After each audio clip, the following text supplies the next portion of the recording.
everyone, this is Julie here and welcome to my YouTube channel for nurse aide students, candidates, and instructors alike. Before I get started with this video, I just want to shout out a reminder for you to smash that subscribe button, kick that like button on this video and all of my other videos, and don't forget to ring that notification bell so you can be notified whenever I upload new content. This is the second requested video on how to make an unoccupied bed. The first requested video was requesting for me to demonstrate how to make an occupied bed. Now I'm going to demonstrate to you how to make an unoccupied bed. First of all, I just want to explain to you that this is not a training video for testable skills related to Pearson Vue, Prometric, and or Headmaster. This is just a refresher videos for persons who are already working as CNAs, or even for nurse aide students. When you get out there into clinical, you'll know how to make an unoccupied bed, okay? So first, I just want to start out by saying that you have to keep in mind every facility has their own policy and procedure on bed making, so you need to be familiar with that facility's P&P on bed making, okay? All right, so without further ado, let's go ahead and get started. Okay, so if you've already watched my demonstration video on how to make an occupied bed, I gave you the definition of an occupied bed, which is basically the person or client or resident or patient remains in the bed while you are making it. An unoccupied bed is when there's no one in the bed, okay? So that's the difference. Occupied, the person is still in the bed. Unoccupied, the person is not in the bed, okay? So just a few handy safety tips for you. Again, you want to make sure that the bed wheels are locked because you don't want to be manipulating the sheets and the bed moves out away from you and you injure yourself. Also, as with like the occupied bed or making the occupied bed, you want to make sure that the bed level is at a height that is comfortable for you. You don't want to get any back injuries or leg muscle strains, okay? So right now what I'm doing is just raising the bed at a height that is comfortable for me. As with the occupied bed, you want to make sure that you lower the unoccupied bed after you have completed this task, okay? So I already have gathered my supplies here. I'm just going to move this blanket out of the way, okay? Again, very important for you to be familiar with your facility's policy, okay, on bed making. So I have my supplies here. I've actually collected them in the order in which I'm going to place them on the bed. So I have the fitted sheet, I have the waterproof pad. Again, some facilities authorize the use of waterproof pads while other facilities do not. That's why it is very important that you know your own facility's policy and procedure on bed making. Then I have the top sheet or the flat sheet in the pillowcase below. I've collected 2 pairs of gloves. Again, in most facilities, whether you work in a rehab facility, nursing home, or even in a hospital setting, most of these facilities will have glove racks in the patient's room. But it's always good for you to go ahead and have all of the supplies that you need to perform this task at hand, okay? So I've collected 2 pairs of gloves. I also have my 2 trash cans here. I don't know if you can see them on camera. I'm just going to pick them up. Okay, I have one for disposables and one for my soiled linen. Okay, so you always want to make sure you have 2 separate trash cans. As far as making a clean area on the overbed table, again, you can lay down a towel, you can lay down paper towels, whatever you need or that can be used as a clean barrier. Most folks will use a towel or even a chucks, okay? I have already cleaned this table off as I did when I performed or demonstrated how to make an occupied bed, I already cleaned this table off with Chem wipes, okay? So that's why I do not have a physical barrier down here, because my table is already clean, okay? So the first thing that I'm going to do is I'm going to put on my gloves, right? Because whenever you're touching anything dirty or contaminated or soiled, you want to make sure that you have on clean gloves. I am going to remove the top sheet. When I remove the top sheet, I'm going to roll it downward and away from me, okay? And then I'm just going to unsecure it at the foot. You never, ever, ever, ever, ever, ever want to shake open or shake soiled linen, nor do you want to shake open clean linen, okay? You got to think about infection control. Okay, you don't want those little naughty microbes flying all over the place, right? Now I'm going to go ahead and unsecure the fitted sheet.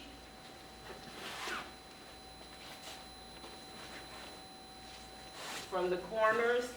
Like with the flat sheet, I'm going to roll it downward and away from me.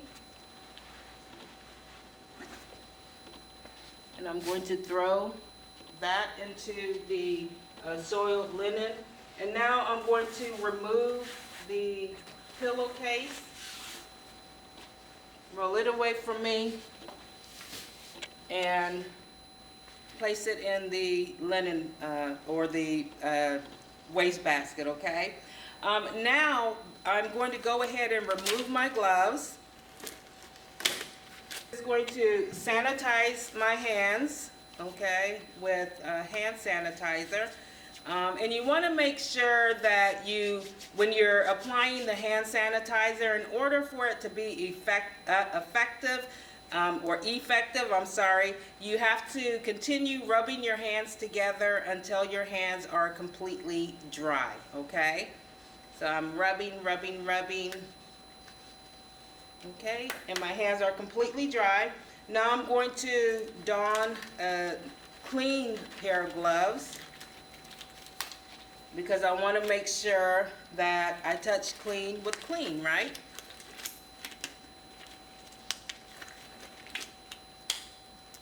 So you want to make sure you bring at least 2 pairs of gloves with you.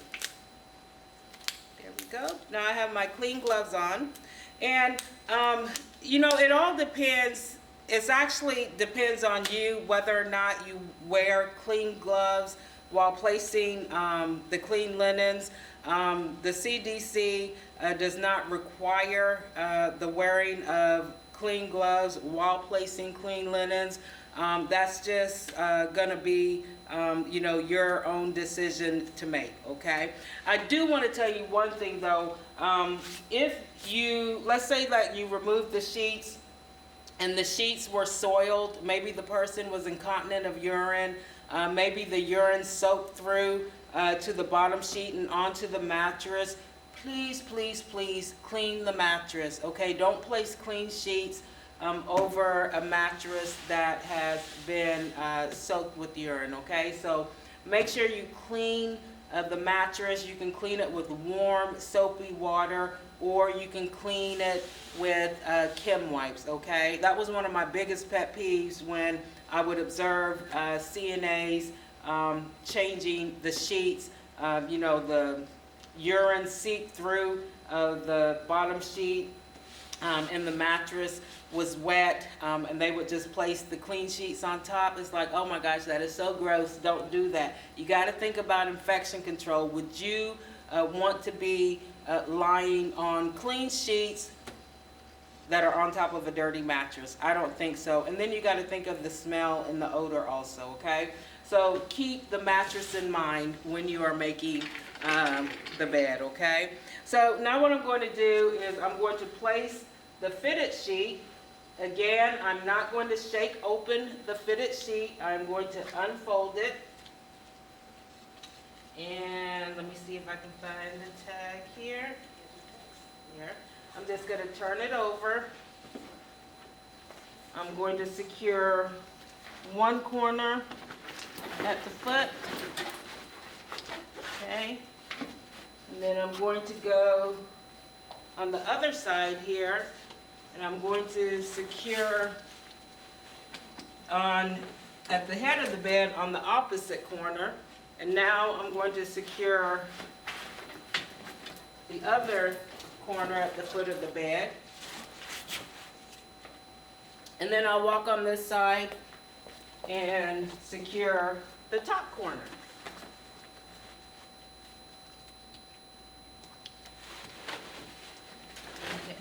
And the reason why I did it crisscross, I secured the bottom corner on one side and then the top corner on the other side, and then the bottom corner and then the top corner. That actually helps with making sure there's no wrinkles in the bed. It pulls the sheet taut. I don't know if y'all have made beds where you tried to put, secure the fitted sheet on one side of the bed, then you go to the other and try to secure it, and it pops off of one of the corners. Well, the way I just showed you how to do it will actually help alleviate that, okay? So now that I got the fitted sheet on, I got all of the wrinkles out. This is awesome, right? Because we don't want any wrinkles on the bed that could cause unrelieved pressure. I'm going to unfold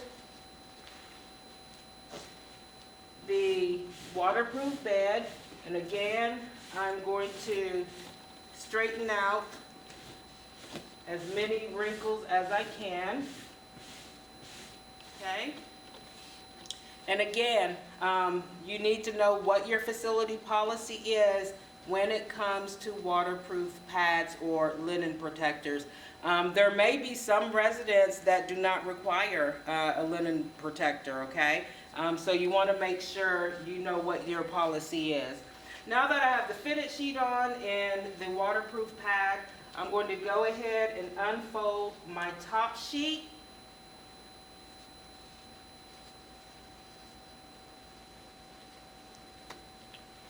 And as with the occupied bed, let's see here, it's folded kind of funky here.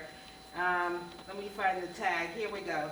Okay, so I have the tag. As with, when I demonstrated how to make the bed occupied bed, the same thing applies with the unoccupied bed when it comes to the top sheet.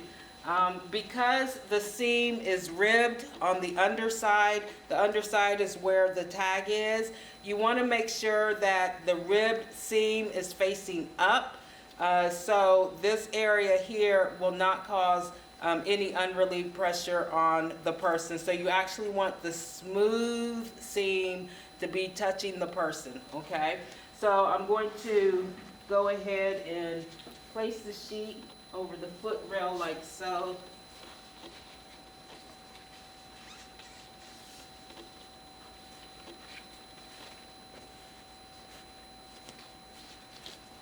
Okay, and I'm just going to make my way on the other side of the bed.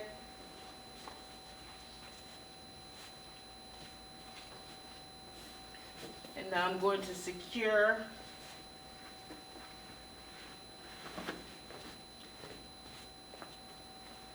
the sheet at the foot of the bed.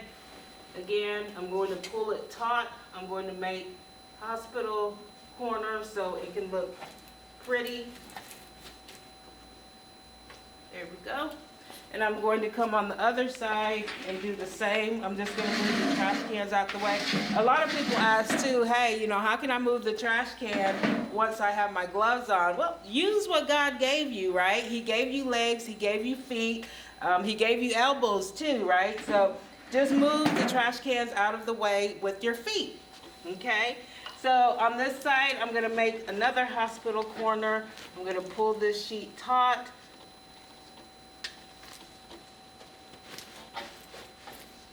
I'm going to bring my arm inside the sheet at a diagonal, and I'm going to fan fold it upwards.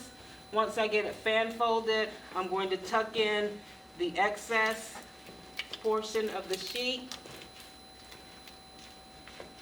And then I'm going to lay that fan fold down, and you have a nice, pretty hospital corner, okay? Just gonna straighten out. Now, if you have a blanket or a comforter, you can go ahead and place the blanket and comforter on top. And then I'm going to fan fold. For a closed bed, I would actually, oh, you know what? Let me place the pillowcase. I'm gonna move the pillow here. Okay? And then I'm going to move the bed. You want to make sure when placing the pillow into the pillowcase, you place the tag side in first.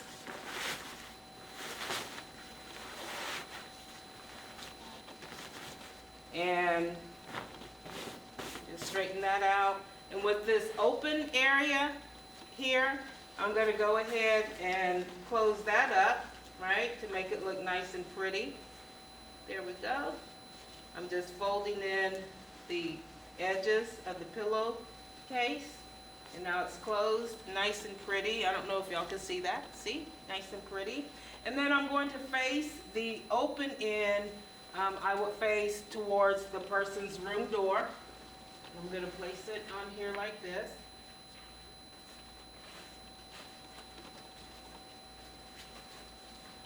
Redo this real quick.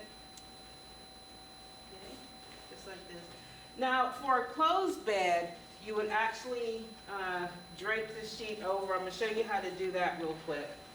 You'll drape the top sheet over the pillow. So I'm going to place the pillow like so, and then I would drape the sheet over the pillow. And then if the person had a comforter, you know, I would do the same thing. So this is a closed bed.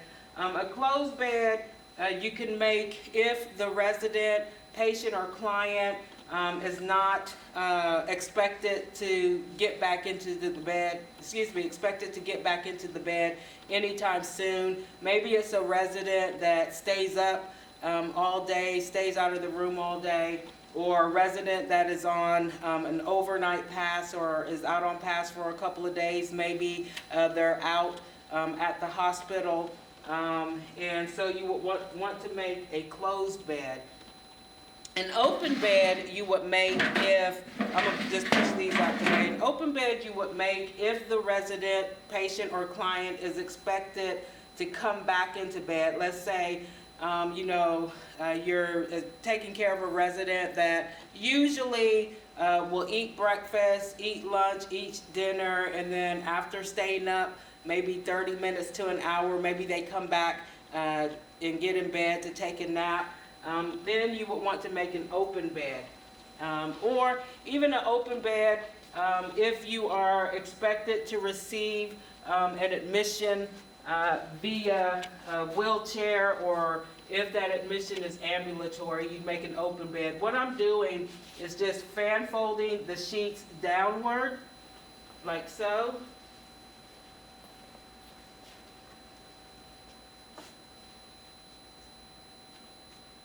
And then fan folding it up, okay? So you fan fold down and then fan fold up, just like this. Straighten it up. And there you go. This is an open bed. And this is actually will make it easy for the resident, because when the resident goes to sit in the bed, all they have to do is take this top portion of the sheet and just drape it over them, okay? So you have the closed bed. Now this is the open bed. I'm going to show you how to make a surgical bed. Let's say you're working in the hospital, or even if you're in a nursing home, okay, and you are expecting the person to arrive via a stretcher. You would actually make a surgical bed. A surgical bed is when you will fan fold the sheets to one side, okay? So remember, the open bed, you fan fold the sheets downward. For the surgical bed, you're going to fan fold the sheets to the side, okay?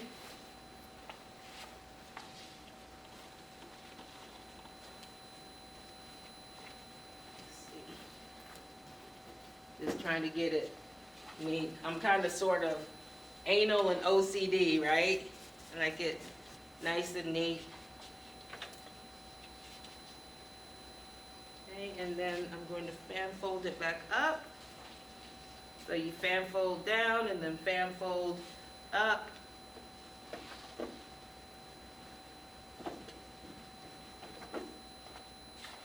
Like so.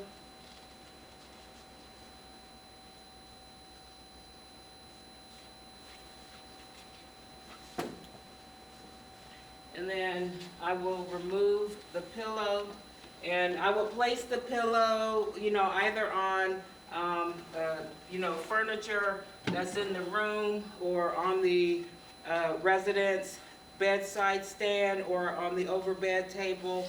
That way, because if they're arriving from stretcher, you want to make sure that they're easily transferable from the stretcher to the bed. And you don't want there to be any lumps or any small heels, right?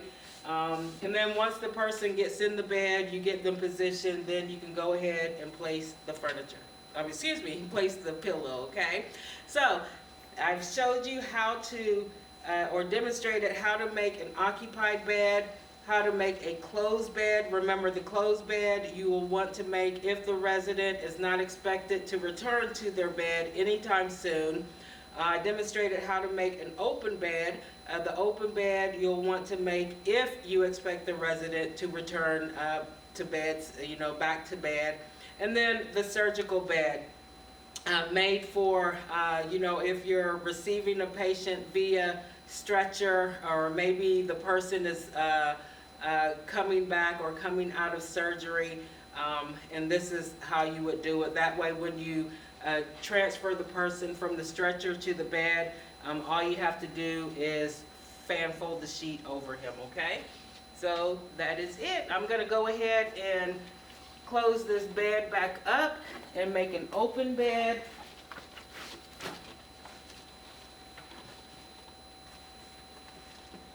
There we go. Let me get my hospital corner back on this side.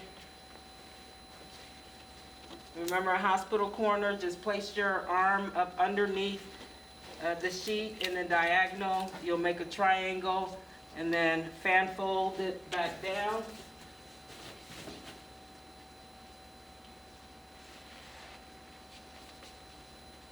And then I'm going to fan fold the top of the sheet down.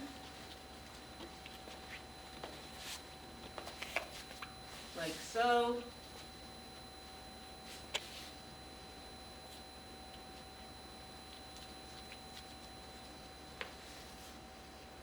And fan fold it back up. There we go. Make it nice, neat, and pretty. And then I will replace the pillow. Okay, there you go. Now I'm going to remove my gloves without contaminating myself. I'll dispose of them in the waste can that does not contain the soiled linen. I would actually go wash my hands with running water and soap. Don't forget, if you raise the level of the bed, to raise it back down, so when that person gets back into the bed, they will be able to get in it easily. And you want to take into consideration too the person's height, because if you have a really tall resident, if you have the bed too low, they could actually fall because they have a longer way to sit down, okay? So I hope this video was helpful. I kind of like this. I'm so glad that the person from Jamaica actually requested these videos, because I think I will start doing creating refresher videos also for CNAs. So if you have any questions, please don't hesitate to ask.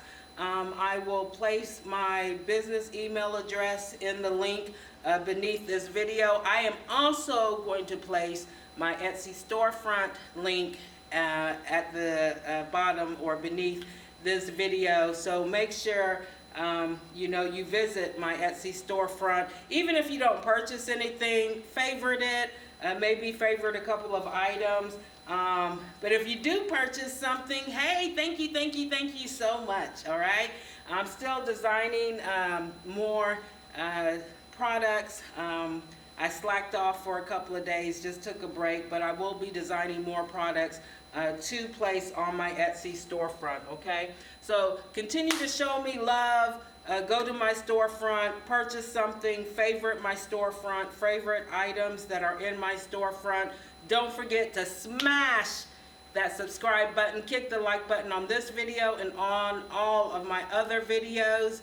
And don't forget to ring that notification bell so you can be notified whenever I upload new content. Love you guys. Smash it. Ciao.